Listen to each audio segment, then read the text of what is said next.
Shalom, selamat hari Minggu bagi kita semua. Mari bersama kita mendengarkan Warta Jemaat Minggu 4 Oktober 2020. Badan Pekerja Majelis Jemaat mengucapkan selamat datang dan selamat beribadah kepada jemaat yang hadir. Bagi Bapak Ibu Saudara yang belum mempunyai tempat ibadah yang tetap, kami mengundang agar dapat bersama-sama beribadah di tempat ini. Tuhan Yesus memberkati persekutuan kita. Warta yang pertama, ibadah rayon, Kompelka, Bipra dan lansia sepanjang minggu ini dilaksanakan di rumah masing-masing. Liturgi dan khotbah akan dibagikan lewat grup WA. Bagi jemaat yang akan memberikan persembahan dapat diberikan dengan cara mentransfer ke rekening Gemim Kristus Bitung Bank Mandiri dengan nomor rekening 1501010326344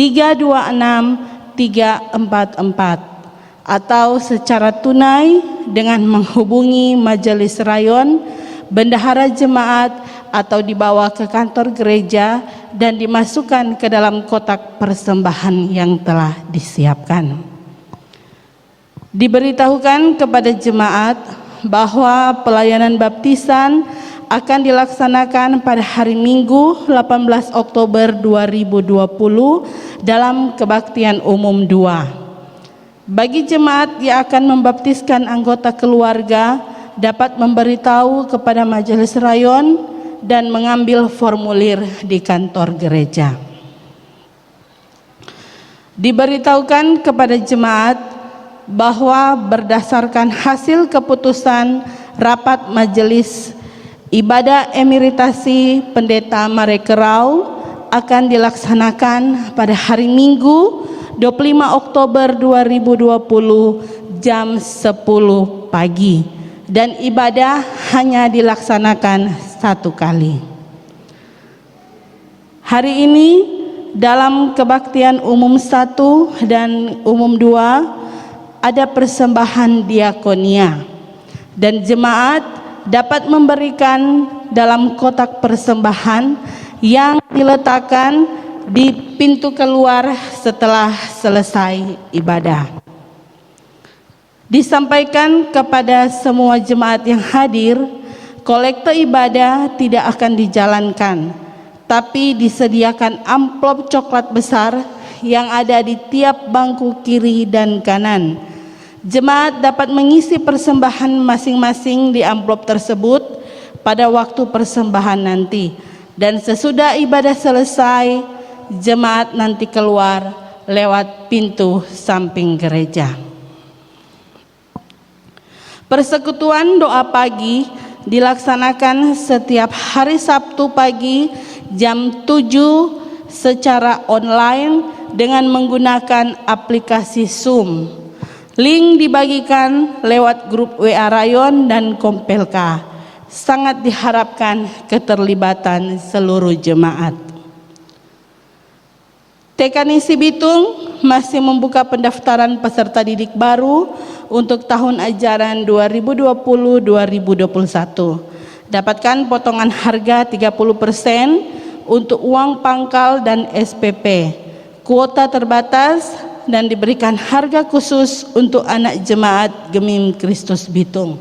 Silakan menghubungi Majelis Rayon masing-masing untuk diberikan rekomendasi mengenai pendaftaran tersebut. Dalam rangka mempersiapkan pendirian sekolah dasar NISI pada tahun 2021, maka BPMJ akan membentuk tim persiapan di mana di dalamnya beranggotakan perwakilan dari rayon-rayon. Mohon dukungan doa dari seluruh jemaat untuk membentukan tim persiapan ini. Mohon dukungan doa untuk lanjutan pembangunan aula bila mana jemaat terbeban untuk memberikan partisipasi dalam pembangunan ini dapat menghubungi Penatua Lilik Katian Dago dan Penatua Hengki Dumalang. Tuhan Yesus memberkati. Kami mengucapkan selamat hari ulang tahun bagi Bapak Ibu yang berhari ulang tahun di sepanjang minggu. Tanggal 4 Oktober 2020, Ibu Fane Mamelas Tangkulung. Tanggal 5 Oktober 2020, Bapak Sinaas Suciato. Tanggal 6 Oktober 2020, Ibu Oli Bohang Pondaang, Ibu Lisa Suseno Andris, Saudari Stefani Tandusang, Saudari Vivian Kusuma, Adik Gisela Karisa Budiman. Dan tanggal 7 Oktober 2020, Bapak Chandra Hermanto Putra. Tanggal 8 Oktober 2020, Evangelis Oktalapian, Saudara Edward Citra, Saudara Billy Pongki. Dan tanggal 9 2020, Bapak Sigit Sabtono, Ibu Lina Kumentas Tongian, Saudari Sherina Tiansi Adil. Dan tanggal 10 Oktober 2020, Adik Gracio Tifano Chandra. Jemaat Tuhan, mari kita siapkan hati kita untuk beribadah. Jemaat dijemput berdiri.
Saudara, Allah kita hadir bersama kita saat ini. Dia hadir di rumahnya bersama-sama dengan kita.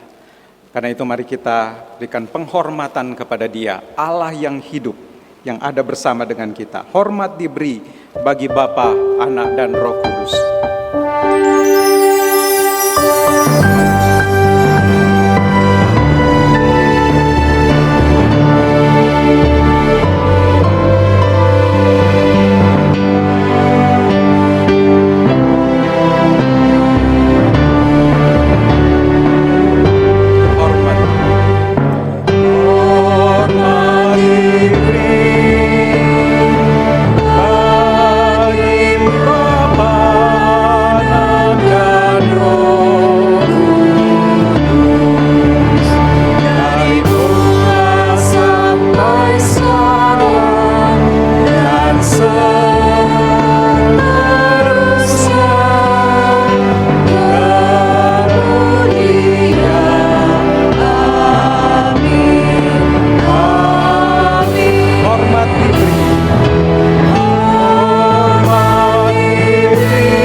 Saudara, firman Tuhan mengatakan Dalam 2 Korintus pasal 8 ayat 9, karena kamu telah mengenal kasih karunia Tuhan kita Yesus Kristus, bahwa Ia yang oleh karena kamu menjadi miskin, sekalipun Ia kaya, supaya kamu menjadi kaya oleh karena kemiskinannya.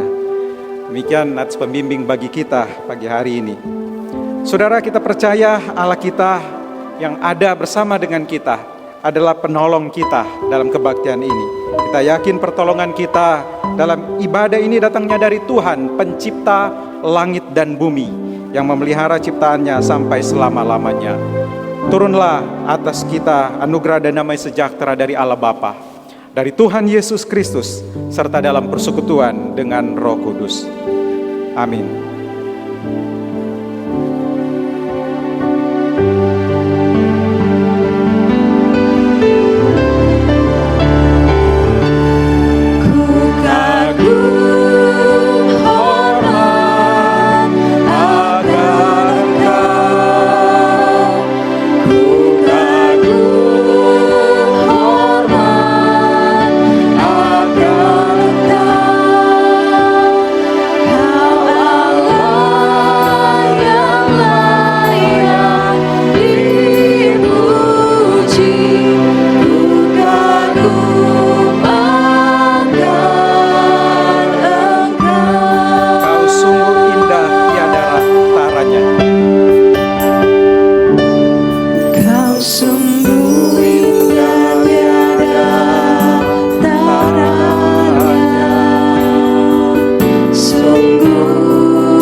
Silakan duduk, saudara. Saudara, kita kagum dengan Allah kita yang hadir berkuasa atas hidup kita, yang sangat mengasihi kita. Tapi juga kita tentu sadar bahwa kita masih sungguh tidak layak di hadapan Tuhan. Kerap masih melakukan hal yang salah. Karena itu saat ini mari kita saat datang pada Tuhan, kita mau mengaku dosa kita kepada Dia. Mau buka hati kita, pasrahkan semuanya pada Tuhan. Mari secara pribadi kita menghadap Tuhan. Katakan dengan jujur kalau ada sesuatu yang kita ingat, yang kita sadar salah, yang tidak berkenan di hadapan Tuhan. Tuhan mau mendengarkan kita. Mari berdoa secara pribadi.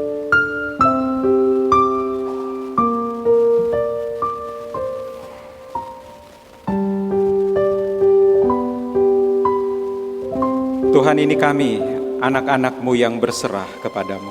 Kiranya Engkau mendengarkan apa yang kami secara pribadi sampaikan kepada Tuhan. Kami tahu Engkau mengerti, tahu apa yang ada di dalam hati kami. Dan kami juga sadar bahwa Engkau begitu mengasihi kami.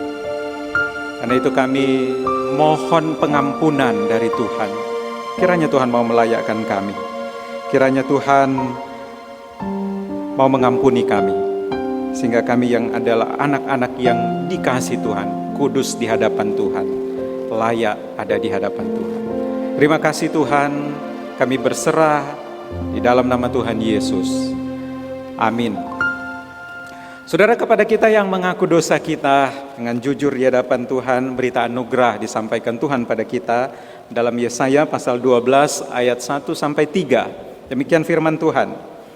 Pada waktu itu engkau akan berkata, aku mau bersyukur kepadamu ya Tuhan, karena sungguh pun engkau telah murka terhadap aku.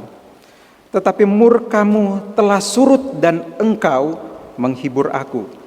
Sungguh Allah itu keselamatanku. Aku percaya dengan tidak gemetar, sebab Tuhan Allah itu kekuatanku dan mazmurku. Ia telah menjadi keselamatanku. Saudara, demikian berita anugerah Tuhan yang mau mengampuni kita. Allah kita sumber keselamatan kita. Karena itu mari saat ini kita mau memuji Dia yang begitu mengasihi dan mau menyelamatkan kita, mengampuni dosa kita. Kita pujikan kidung pujian KPPK nomor 68. Terpujilah nama Yesus.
Saudara, Allah sudah menyatakan kasih dengan adanya Tuhan Yesus, hadirnya Allah di dunia dalam pribadi Yesus Kristus. Dia mau mati untuk kita. Ketika Dia datang, Dia mau memanggil kita untuk ada bersama-sama dengan Dia, menyatu lagi sebagai anggota keluarga Allah. Karena itu, kepada kita yang sudah mengalami kasih karunia dari Allah, mau terbuka untuk mencintai yang memberikan hidupnya pada kita.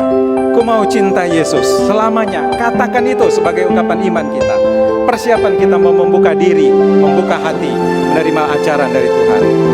Ku mau cinta Yesus selamanya. Ku cinta Yesus selamanya.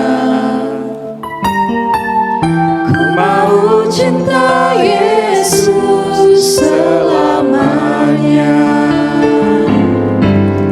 Meskipun badai silih berganti dalam hidupku, ku tetap cinta Yesus selamanya.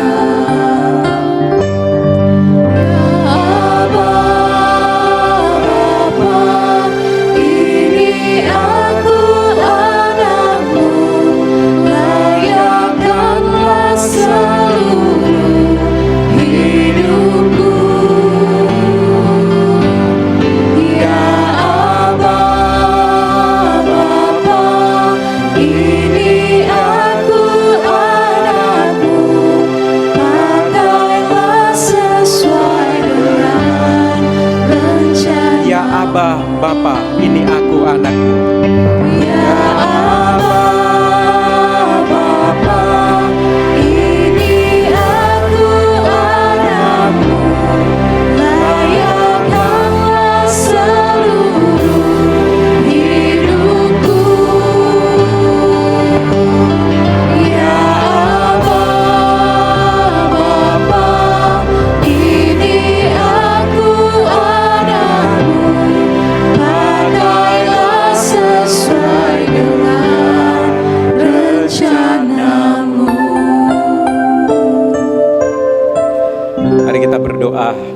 pembacaan perenungan firman.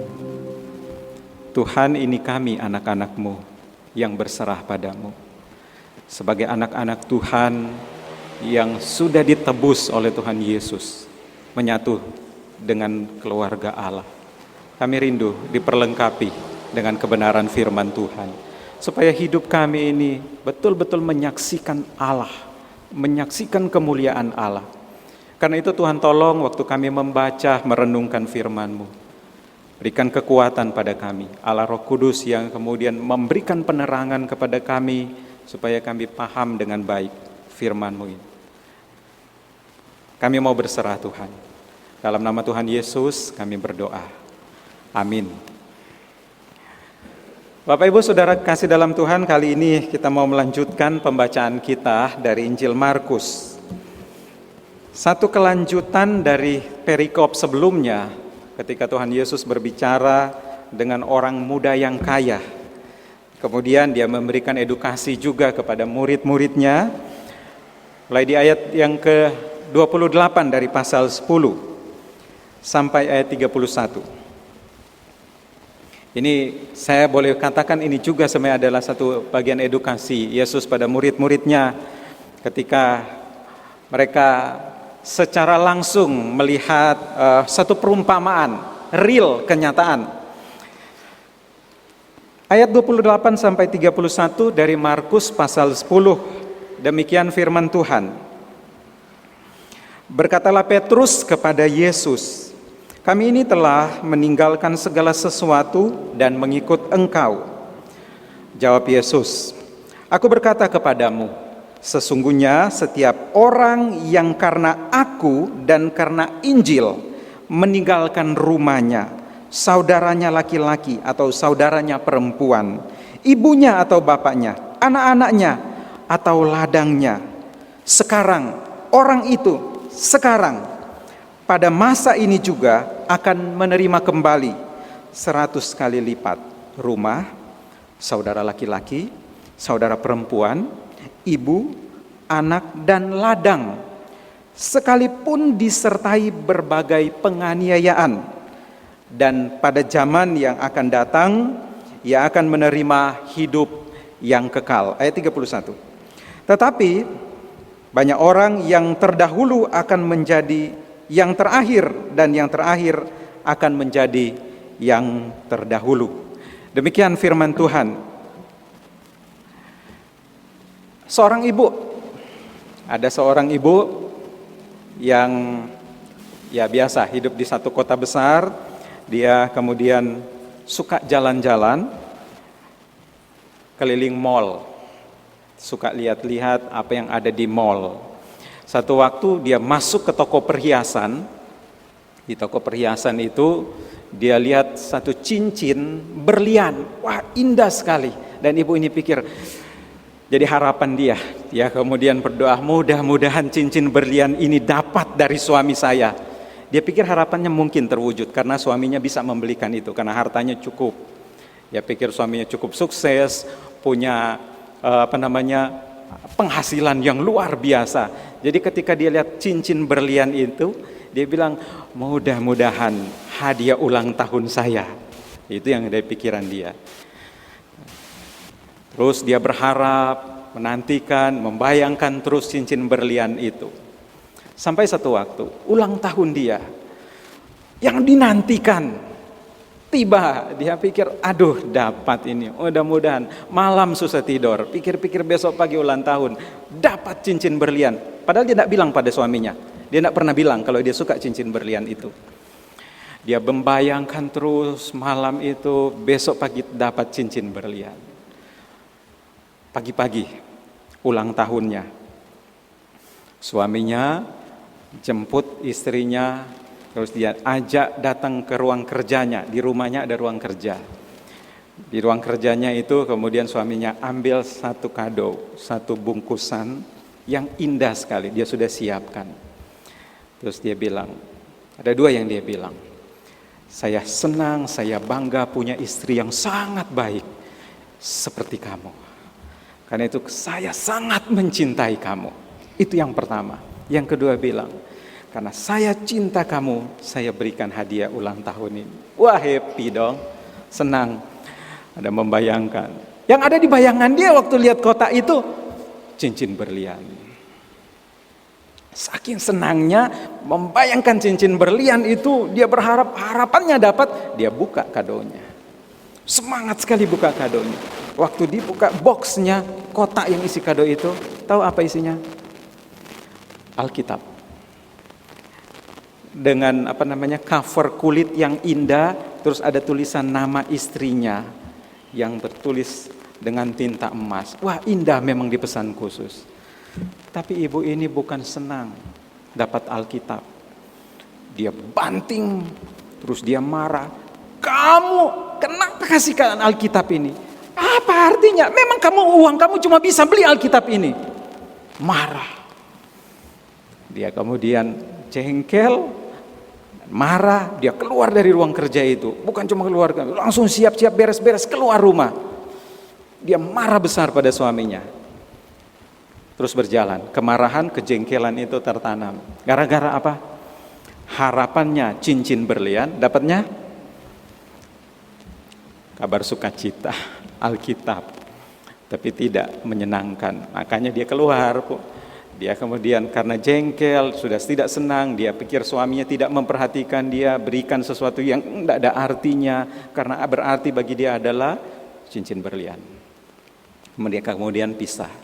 Dia tinggalkan suaminya karena dia bilang suaminya tidak akan memberikan dia kebahagiaan. Dia pergi. Karena keinginannya cincin berlian, dia berjuang mati-matian ibu ini. Dia berjuang mati-matian, bekerja keras, berkarir, sukses, semakin maju.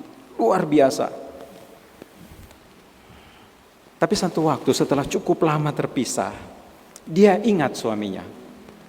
Dia sudah dapat semua. Harta sudah dapat.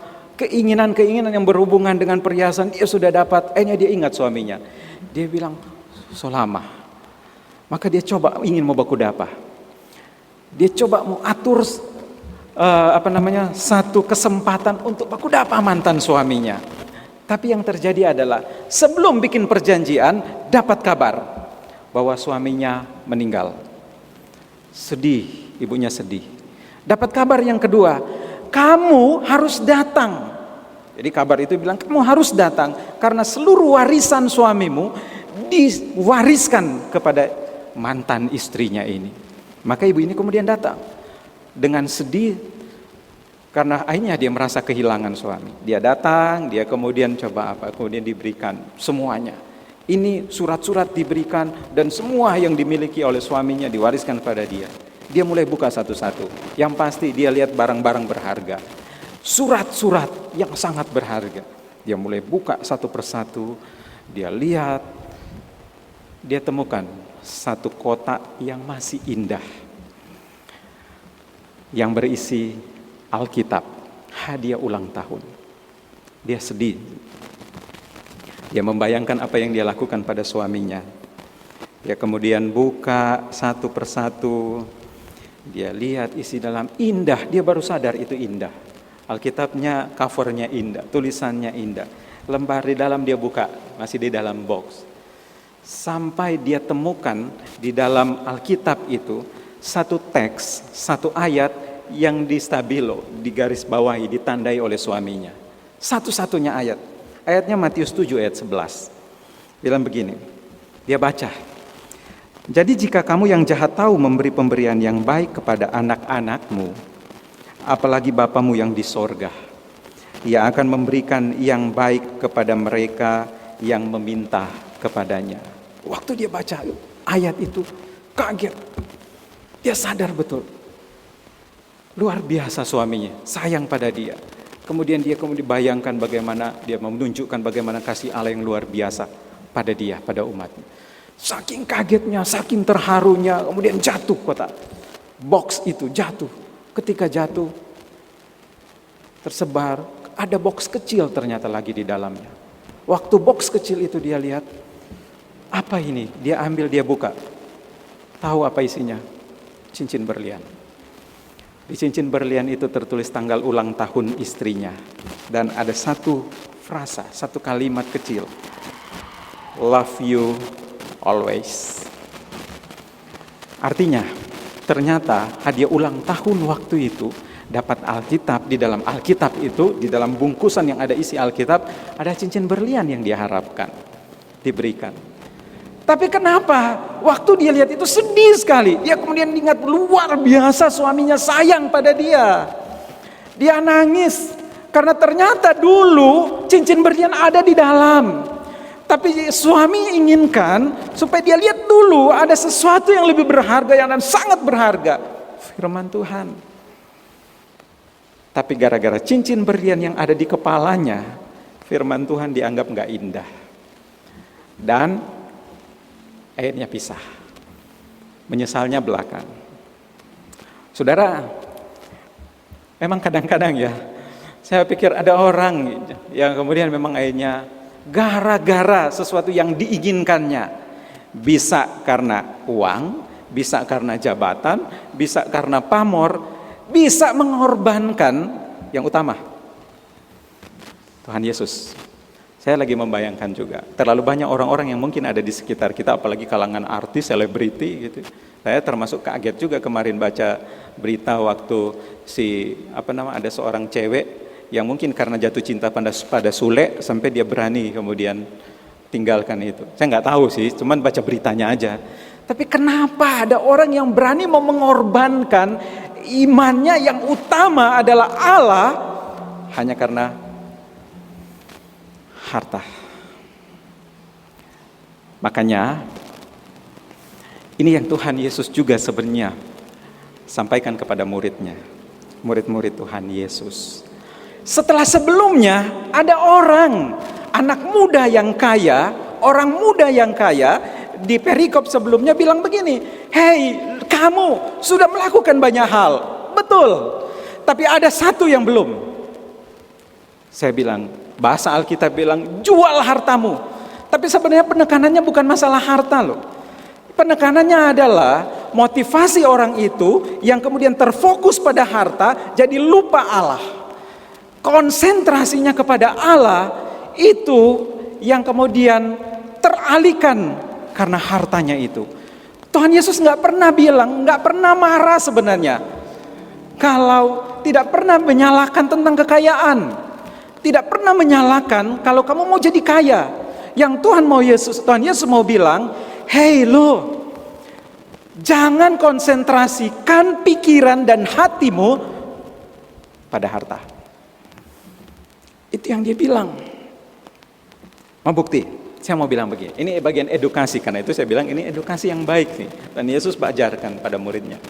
Mari perhatikan yang pertama ayat ini, nats pembimbingan saya bacakan tadi. Dikatakan begini, Yesus pun mau jadi miskin. Untuk apa?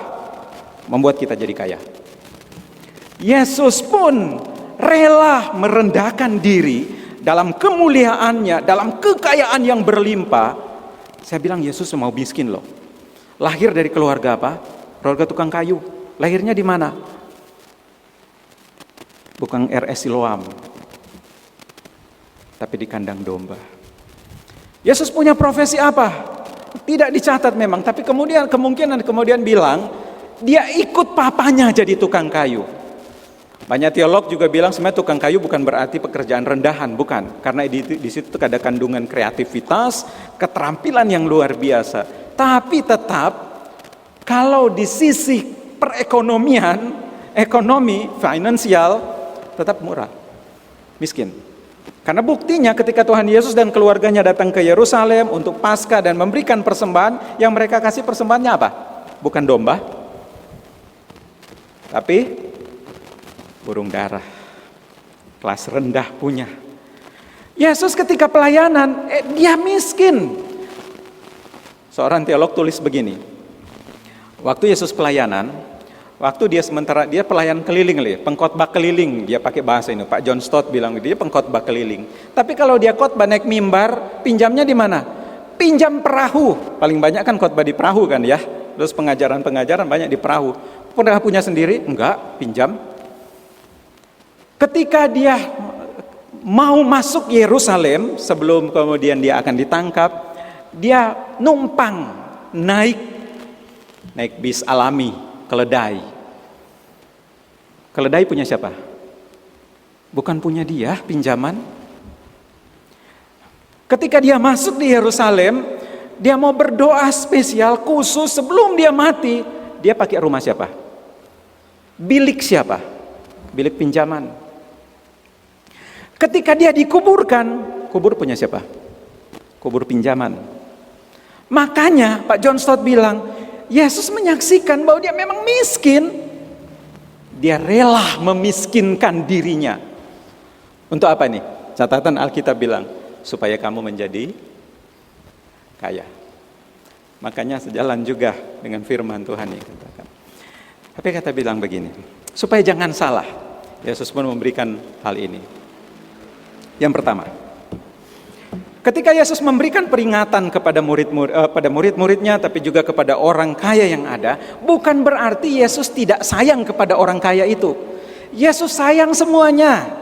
Yang kaya, yang miskin, yang terpelajar atau yang tidak terpelajar, strata sosialnya direndah atau yang ditinggi, tetap Yesus sayang. Buktinya adalah Markus 10 ayat 21, Yesus sempat bilang begini ketika dia bicara kepada orang kaya yang dia ajar waktu itu. Dia bilang, tetapi Yesus memandang dia dan menaruh kasih kepadanya. Poin pertama yang kita mau bilang begini, taruh di dalam pikiran. Karena ada orang yang kemudian kadang-kadang salah pikir. Yesus tidak suka dengan orang kaya. Yesus suka. Memang di zaman pengajaran Yesus, dalam pelayanan Yesus, banyak dia mengkritik orang kaya. Tapi bukan berarti dia tidak suka dengan orang kaya. Itu penting. Dia suka semuanya. Banyak dia layani waktu itu memang adalah orang miskin. Karena dia sayang. Iya, memang dia sayang. Dia banyak berdebat dengan ahli Taurat, dengan orang Farisi. Tapi bukan berarti orang-orang itu dia tidak sayang. Dia sayang. Termasuk orang-orang yang tidak terpelajar. Karena murid-murid yang 12 murid itu pun, Petrus dan kawan-kawannya itu ada di kelompok, mau bilang orang kaya enggak sih ya. Tapi ada orang yang ekonominya juga bagus, karena seorang pemungut cukai. Yesus pakai. Orang terpelajar, ada yang cukup terpelajar. Tapi ada yang orang biasa aja. Tapi Yesus sayang. Karena itu poin pertama yang penting adalah nih, mari ingat baik-baik. Orang semua juga yang ada di sini. Yesus sayang. Siapapun dia. Mau miskin, mau kaya, mau terpelajar, mau tidak terpelajar, mau sekolah tinggi dengan sekolah yang tidak terlalu tinggi, Yesus sayang. Dan karena sayangnya, Yesus selalu akan memberikan yang terbaik. Poin pertama ini, dia berikan bekal kepada murid-muridnya dan kepada kita. Dia sayang. Yang kedua tentang harta, kekayaan. Mari kita ingat baik-baik. Harta bukan sesuatu yang salah. Kekayaan bukan sesuatu yang salah. Karena tidak pernah ada sesuatu pun yang di dalam Alkitab katakan bahwa punya harta salah. Yang salah adalah harta yang dijadikan segala-galanya. Makanya kita boleh bilang begini. Harta yang diberikan bukan untuk dilayani, tapi untuk melayani. Karena ada banyak orang ternyata, termasuk orang kaya, orang muda yang kaya waktu itu, dia pakai harta yang ada pada dia sampai dia tidak rela untuk untuk jual. Karena ini, kemungkinan harta dilayani, bukan dipakai untuk melayani. Karena banyak orang kemudian termasuk orang kaya itu concernnya ke harta kalau dia jaga.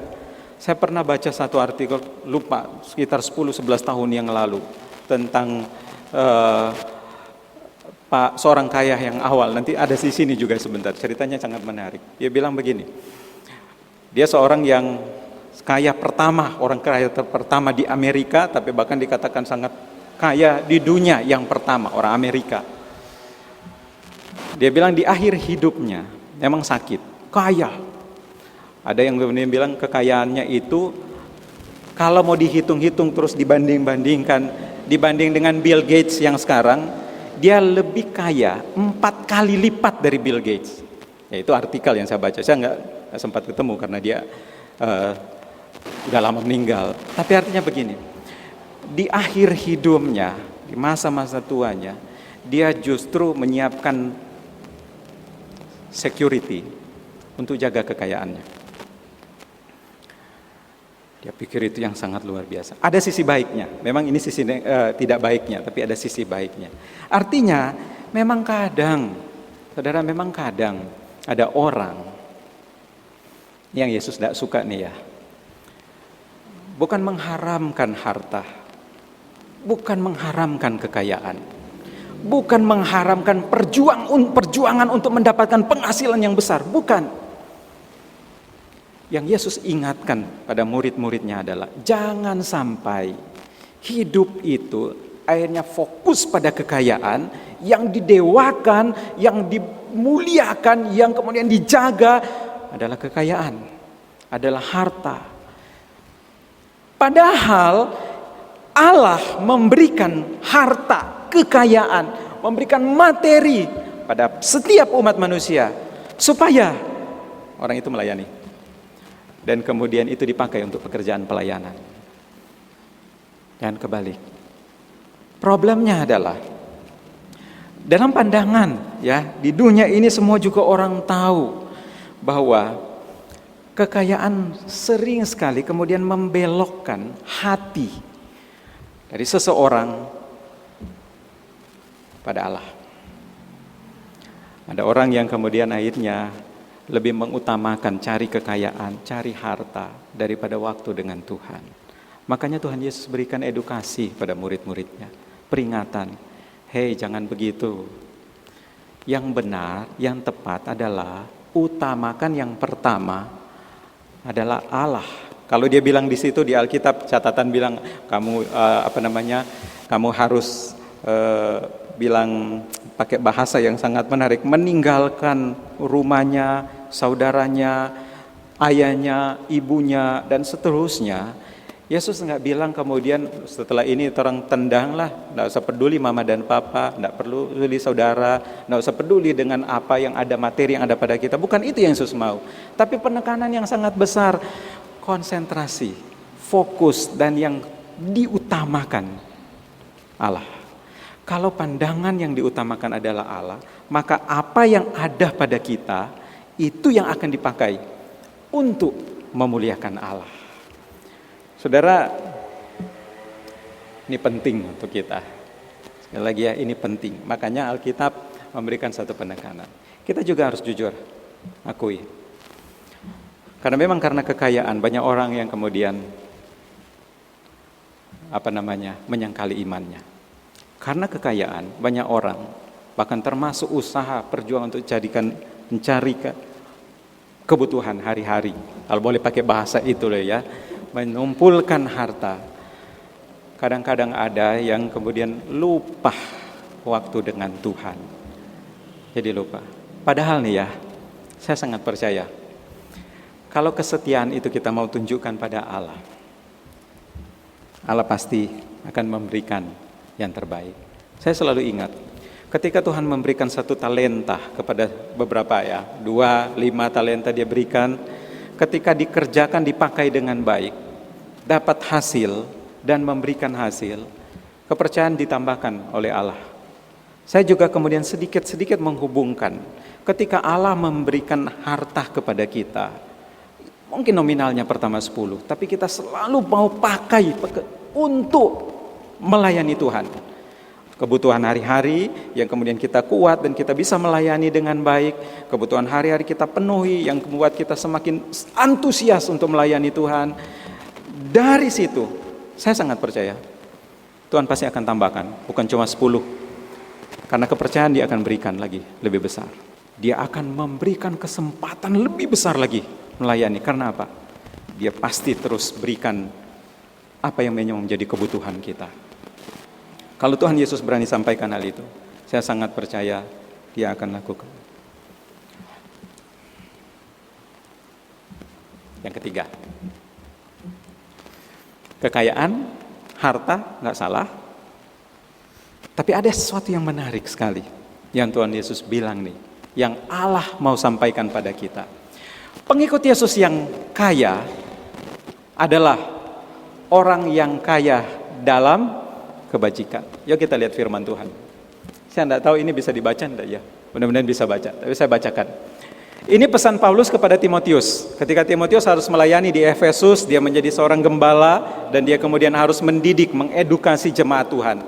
Ini satu pesan terakhir di 1 Timotius pasal 6, surat Paulus yang pertama. Dia bilang begini, peringatkanlah kepada orang-orang kaya di dunia, agar mereka jangan tinggi hati, jangan berharap pada sesuatu yang tidak tentu seperti kekayaan, melainkan pada Allah yang dalam kekayaannya memberikan kepada kita segala sesuatu untuk dinikmati. Tapi ini penting ya, ayat berikutnya. Peringatkanlah agar mereka itu orang-orang kaya itu berbuat baik, menjadi kaya dalam kebajikan. Menarik loh ya. Ini pesan yang disampaikan Allah, Paulus kepada Timotius. Dia bilang, ternyata ini memang klop menurut saya. Kalau Yesus berikan satu kepercayaan, kalau Allah berikan harta kepada kita, dan kita pakai untuk melayani Tuhan. Banyak kebajikan yang lahir dari diri kita, dari pribadi yang kaya itu, itulah kekayaan sejati. Orang kaya yang rajin berbuat baik. Kalau kita bilang, orang kaya yang rajin melakukan sesuatu untuk orang lain. Melakukan yang terbaik untuk orang lain. Loh, pesan Tuhan Yesus.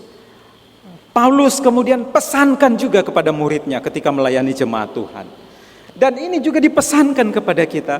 Maka yang penting sekali sejatinya, orang yang dapat kepercayaan, yang jadi pengikut Kristus yang setia, yang terus mendapatkan berkat dari Tuhan, menerima anugerah luar biasa dari Tuhan, kaya akan kebajikan.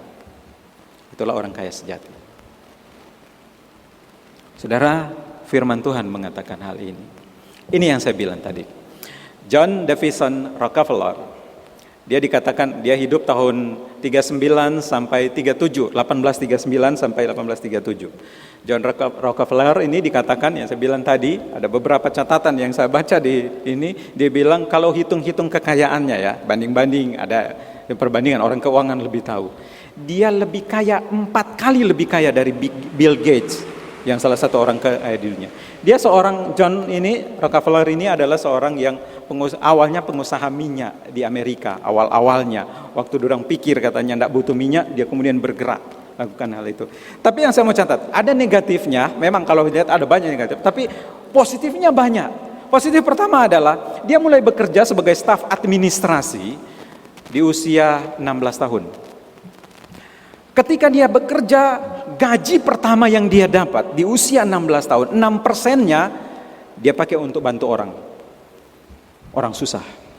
20 tahun, kemudian dia lakukan tugasnya, terus berkembang. 4 tahun kemudian dari seorang yang lebih sukses, 20% dari hasilnya dia pakai untuk Tuhan. Dia menolong orang lain.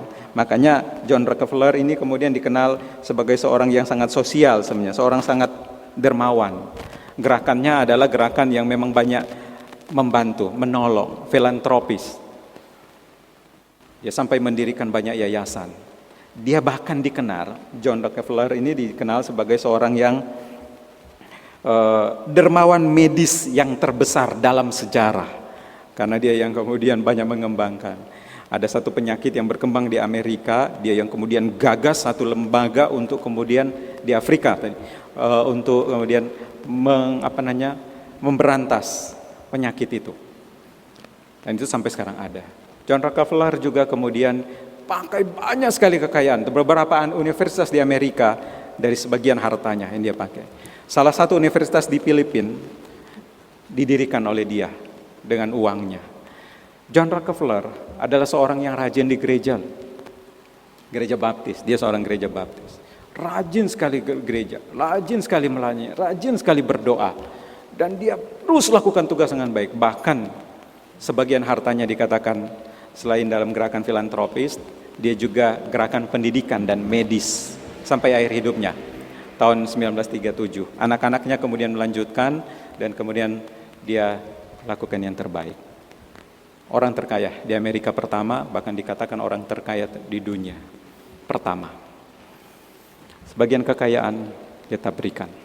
16 tahun 6%, 20 tahun 20%, dan terusnya, bahkan hampir sebagian, hampir 50% memang dia pakai untuk gerakan membantu orang lain. Kebajikan, filantropis. Saudara John Rockefeller menyaksikan bahwa kekayaan yang berarti adalah kekayaan kebajikan, berbuat baik. Mari kita lihat baik-baik. Firman Tuhan bilang ini kuncinya.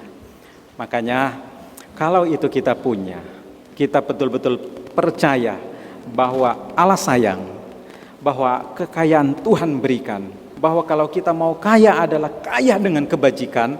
Makanya Tuhan Yesus bilang ini, gak usah takut. Firman Tuhan bilang begitu. Pada masa ini juga akan menerima kembali 100 kali lipat. Pada zaman yang akan datang akan hidup kekal. Ada lagi nih, satu lagi ayat 31. Tetapi banyak orang yang terdahulu akan menjadi yang terakhir, dan yang terakhir akan menjadi yang terdahulu. Mari kita pikir sederhana. Yesus bilang 100 kali lipat. Kalau kamu lakukan hal yang tadi. Saya bilang begini, saya pikir begini. Kalau kita rajin berbuat baik, kita menolong satu orang, bukankah selepas dari itu, yang pertama, paling kita semakin banyak disukai oleh orang lain, semakin dicintai oleh orang lain. Tapi kalau dengan kekayaan yang ada kita tutup, kita kemudian susah sekali untuk berbagi, kita susah sekali berbuat baik, orang lain pandang apa? Orang lain jadi tidak suka. Makanya dalam aspek sosial sebenarnya upah besar yang kemudian Allah bilang kamu akan dapat 100 kali lipat kalau kamu rajin berbuat baik, pakai kekayaan yang ada untuk kemuliaan Tuhan. Maka saya sangat percaya kekayaan aspek sosial luar biasa. Banyak orang suka, banyak orang senang. Kekayaan dalam aspek kedamaian hati menurut saya luar biasa. Satu kali orang tutup sesuatu untuk tidak melakukan yang baik, bukankah sering ada rasa sakit hati, sedih, kadang nangis, kadang aduh rasa tidak nyaman. Tapi satu kali ketika kita berbuat baik, menurut saya kenyamanan dapat 100 kali lipat lebih nyaman, karena sukacita didapatkan. Tapi tentu dalam hal, saya sangat percaya, seperti yang saya bilang tadi di awal, kebutuhan hidup pasti Tuhan berikan. Karena kalau Tuhan adalah sumber berkat, Dia percayakan berkat-berkat kepada kita, tapi berkat kita pakai sendiri. Saya sangat percaya Tuhan bilang, udah cukup dah, sampai di situlah, kan cukup untuk kamu. Padahal Tuhan berikan berkat yang banyak kepada kamu untuk kamu jadi alatnya berbagi kepada orang banyak. Maka saya sangat yakin, saya sangat percaya Allah yang Maha Kasih pasti waktu lihat kamu, wah ini anak yang baik, ini anak yang betul-betul mau mengabdi untuk aku, mau melayani Tuhan. Saya mau pakai dia, tambah deh berkatnya. Semakin banyak, semakin sering, semakin antusias melayani. Menurut saya, berkat Allah pasti diberikan. Karena berkat-berkat itu, harta, kekayaan yang diberikan pada kita. Yang Tuhan mau adalah bukan untuk diri sendiri, tapi untuk orang lain. Karena itu adalah satu nilai yang harusnya tertanam pada pengikutnya, mengasihi. Saudara, indah loh waktunya. Indah loh upah yang disampaikan, dijanjikan oleh Allah kepada umatnya yang setia. Luar biasa loh. Saya sangat percaya tidak mungkin Yesus ingkar janji. Saya tidak percaya, sangat-sangat percaya. Tidak mungkin Allah yang adalah Allah covenant akan menyangkali perjanjian yang Dia sampaikan pada umatnya. Kalau Dia janji kita mau berbuat baik, apa yang ada pada kita, kita pakai untuk melayani, Dia pasti berikan yang terbaik. Dia pasti memberikan yang bahkan berlebihan. Tapi berlebihan bukan untuk dipakai sendiri. Berlebihan untuk disalurkan kepada orang yang lain yang lebih banyak lagi. Saudara, itulah murid Tuhan. Kalau Tuhan Yesus mau mengedukasi, mengajar, karena Dia sayang kita semua. Karena Dia sayang, Dia pasti pelihara kita. Karena Dia sayang, Dia pasti memberkati kita. Apalagi kalau kita setia, kaya dengan kebajikan. Tuhan memberkati kita semua. Mari kita berdoa.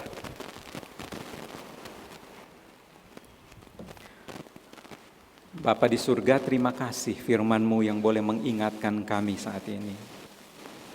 Tolong kami supaya kami jadi murid yang baik, yang betul-betul mau mengaplikasikan pengajaran firman Tuhan di hari ini.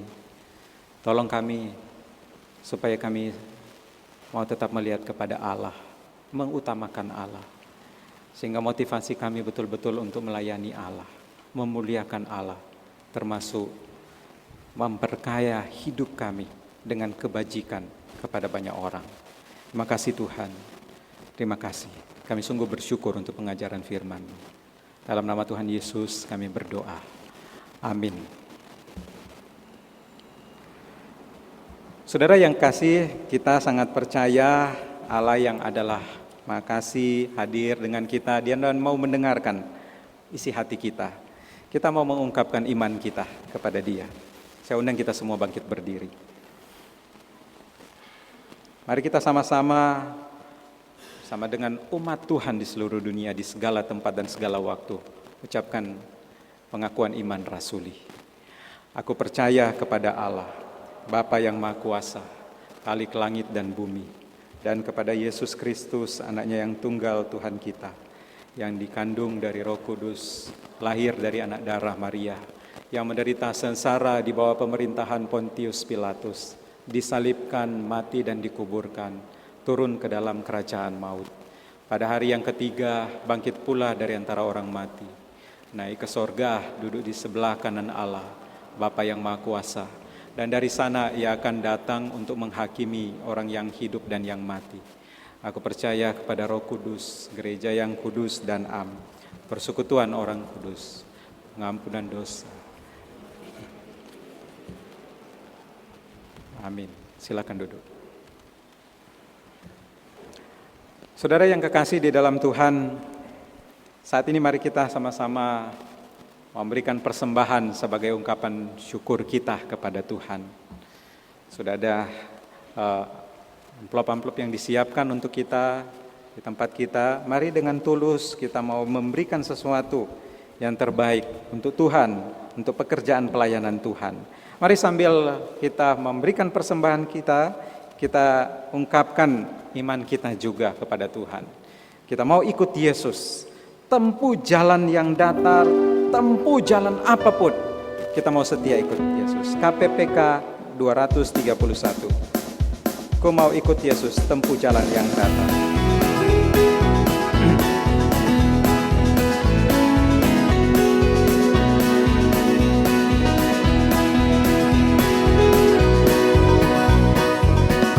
Ikut Yesus tempuh jalan yang datar, bunga lebat atau sumber air yang sejuk.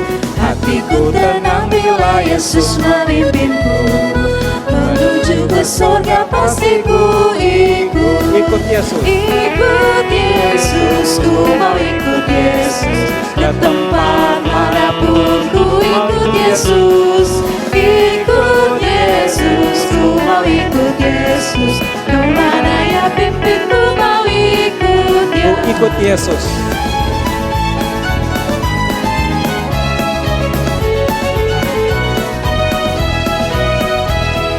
Mengikut Yesus tempuh jalan bahaya, badai topan awan gelap merintangiku.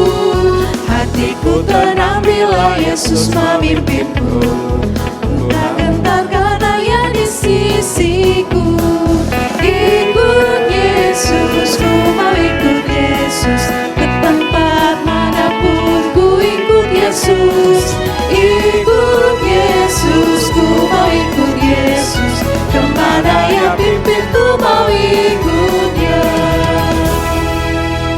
Saudara, kita akan berdoa bersama. Mari kita siapkan hati kita berdoa pada Tuhan. Doa syafaat akan dipimpin oleh Penatua Ferdinand.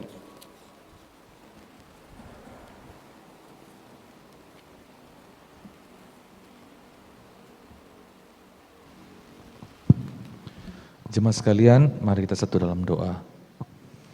Bapa kami yang ada dalam sorga, puji syukur kami naikkan kepadamu Tuhan, karena kasih dan sayang-Mu kepada kami boleh dapat sampai saat ini boleh beribadah, boleh datang bersama-sama di rumah-Mu yang kudus Tuhan.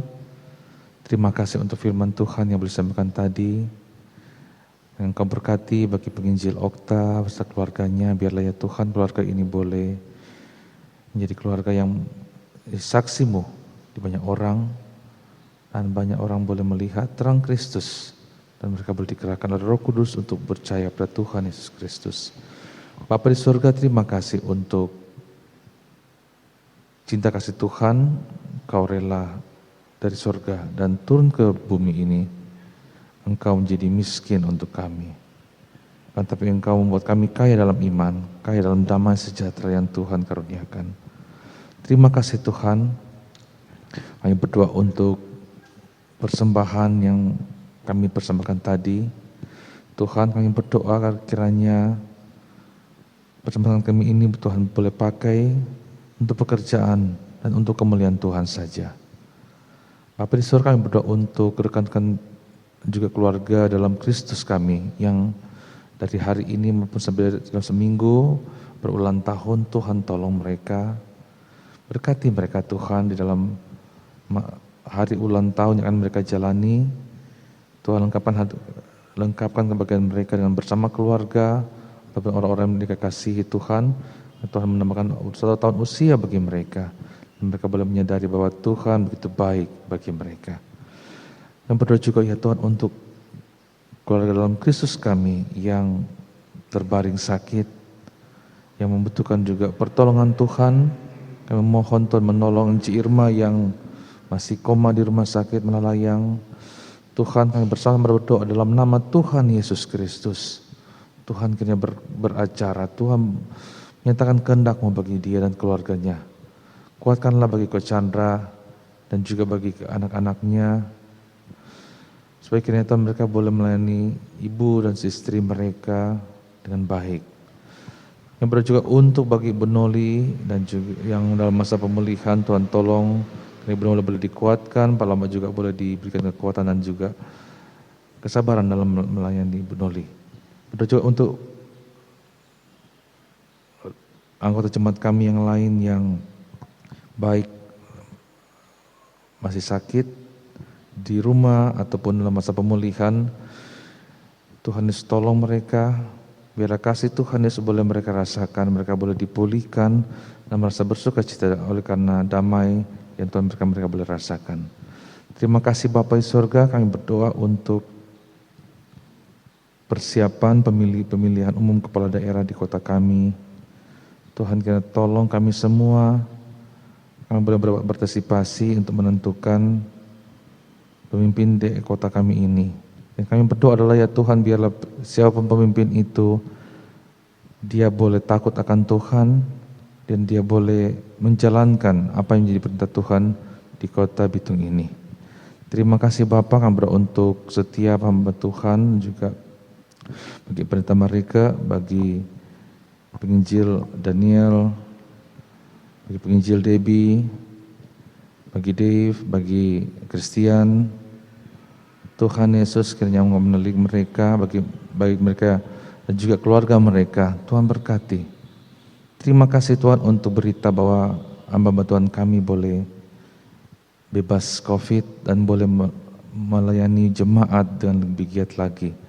Tuhan Yesus tolong supaya kiranya gereja kami boleh menjadi gereja dengan nama-Mu yang mulia Tuhan, Kristus yang mengasihi orang lain. Terima kasih Bapa surga, kami berdoa juga untuk iman, untuk pertumbuhan iman dan juga kiranya Tuhan setiap kami boleh tetap berharap kepada-Mu, boleh dikuatkan Tuhan dalam setiap hari, Jika sedang kami, di antara kami Tuhan ada yang dalam pergumulan hidup, baik ekonomi maupun keluarga, Tuhan kami berdoa kiranya Tuhan tilik, datangi dan Tuhan pulihkan hubungan, Tuhan tolong supaya kiranya boleh pekerjaan untuk menghidupi keluarga. Terima kasih ya Tuhan, terima kasih. Orang berdoa dan mengucap syukur dan kami akan mengucapkan doa Bapa kami secara bersama-sama. Bapa kami ada dalam sorga, dikuduskanlah kiranya namamu. Datanglah kerajaan-Mu, jadilah kehendak-Mu di bumi seperti di sorga. Berikanlah kami pada hari ini makanan kami yang secukupnya. Dan ampunilah kami seperti kami juga mengampuni orang yang bersalah kepada kami. Dan jangan bawa kami dalam pencobaan, tapi lepaskanlah kami daripada yang jahat, karena Engkau punya kerajaan, kuasa dan kemuliaan sampai selama-lamanya. Amin.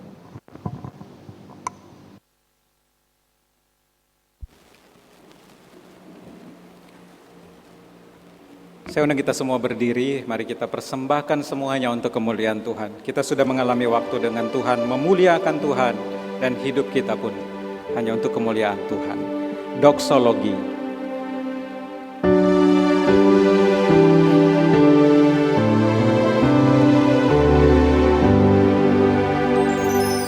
Puji Allah Bapa Putra, puji Allah Roh Kudus, ketiganya yang esa. Mohon selamat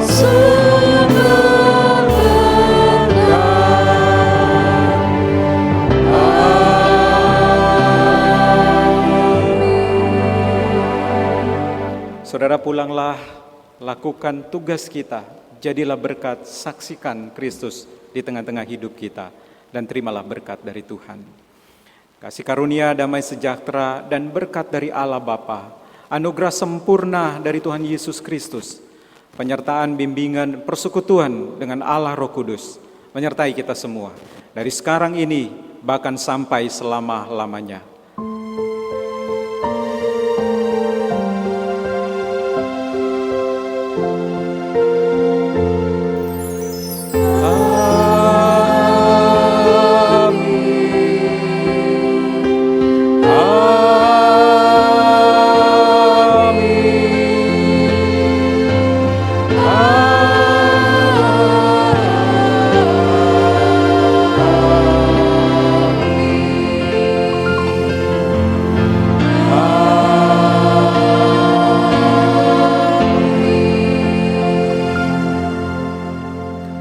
Silakan duduk, Tuhan berkati kita.